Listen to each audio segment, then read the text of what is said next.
கல்லு மேல செதுக்கு வச்ச கவிதை இந்த நேசம் இப்பிறப்பும் எப்பிறப்பும் தொடரும் இந்த பாசம்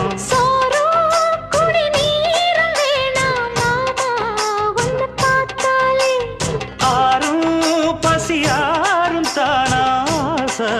மொழி கேட்டாலே ஒன்ன பிரிஞ்சிருக்க தன்னந்தனிச்சிருக்க அம்மம்மாடி அப்பப்பாடி என் மனசு ஒத்துக்காது செந்தூர பாண்டிக்கோரு சோடி கிளி கூட